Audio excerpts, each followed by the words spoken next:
Today on the Redstone Survival Guide, we're talking about structures, storage, and exploration.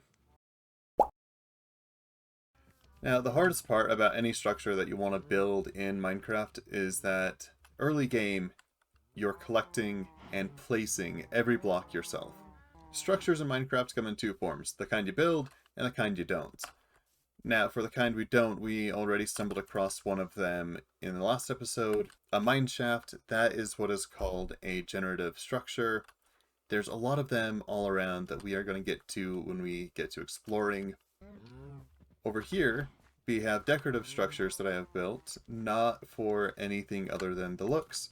This being a wheat field for breeding the cows and for making bread in case I need it as a backup source of food, and for hay bales eventually in the future. This is what I would call a useful structure, and we have another one that I want to get working on today, being my house. So let's go through the design, go through collecting resources, and building it. When I'm designing a new build, or even going off of an old build that I have, the first thing I try to do is find the shape. This is the general outline of what I like to call my starter house. It's a small house, I know, but it also means I don't need to gather a lot of resources for it. Now, for the inside here, I want to do either an acacia plank floor or another tree type.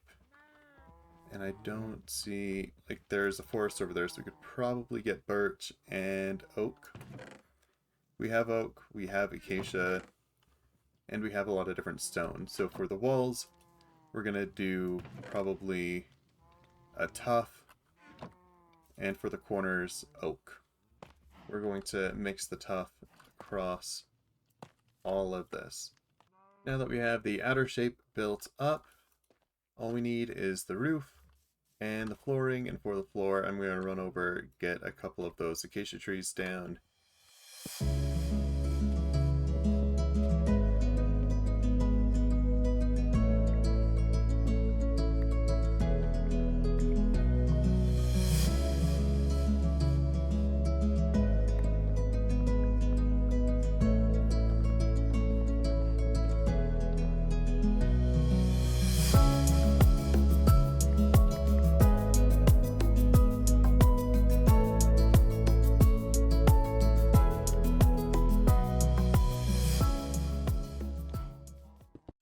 For the roof, I'm going to start with an outline going around the bottom here.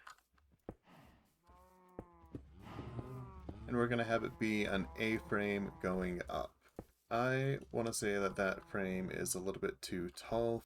I like the height of that. I really like that difference. This as a bit more of an overhang just for the door, that for the actual height of the roof, and that'll give us plenty of space above our heads in here.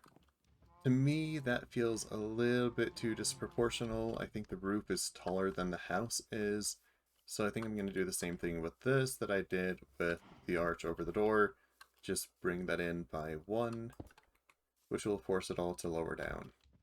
That size feels a lot better. Now we just got to fill it in with the birch planks that we have. Yeah, let's get all of this moved into here. With the interior finally finished, now we can talk about storage. When I'm planning a storage area for my bases in any of these worlds, there are 3 things that I like to keep in mind. I want it to be organized so I can save time finding everything that I need. I want everything in a place that I know I'm going to look for them, and to remind me of where those places are, I need a signpost or label the chests so it's easy to find. At least for early game, a manual system is what I prefer.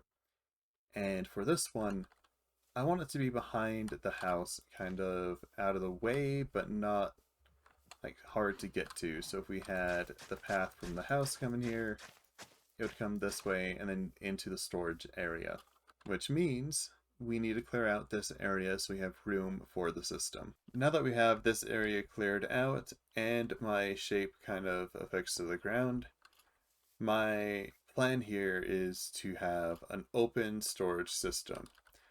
I don't need to be running into doors or any buildings to access all of my items. They're just going to be laid out here, ready for me to grab and go.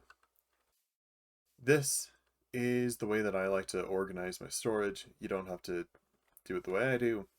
I have a vertical chest to organize things in. I show at the bottom the kinds of blocks that there are, so this is the variant stone types. Now it is time for us to get ready to explore. For traveling, I recommend, at minimum, a bed, some tools, a way to craft more tools, and some extra wood. And if you have the leather and string, a handful of bundles to bring with you, just to keep your inventory organized. Now that we have everything ready to go, we can head out. The biggest things to remember is if you are looking for any biome in particular, each biome has a temperature. The reason biome temperature is important is biomes of similar temperature will spawn by each other. So a plains is a temperate temperature. We have the savanna, which is a hot temperature, and we have the mountaintops with snow as a cold temperature. I am very lucky to have all three right here, so I can show off how this works. The cold will spawn more generally by cold, so if you're looking for a cold biome and you're in a hot, look for temperate and then go through the temperate to find the cold. My goal for exploration is to find the different tree types that I am missing currently and to collect some of the resources that I need for various farms.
Thank you for watching, and I will see you next time.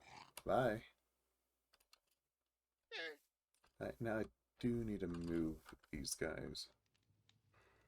We have... I did not want you out of the boat, if I can. I wanted to...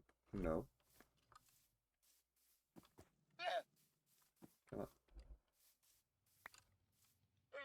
F3B. There we go. I want to leash the boat. And pull you over here. Come on. There you go. Thank you very much. Right, now we should have enough peace and quiet over here Just a little bit by the fire, piece by the storage system. Secret outro. Bye.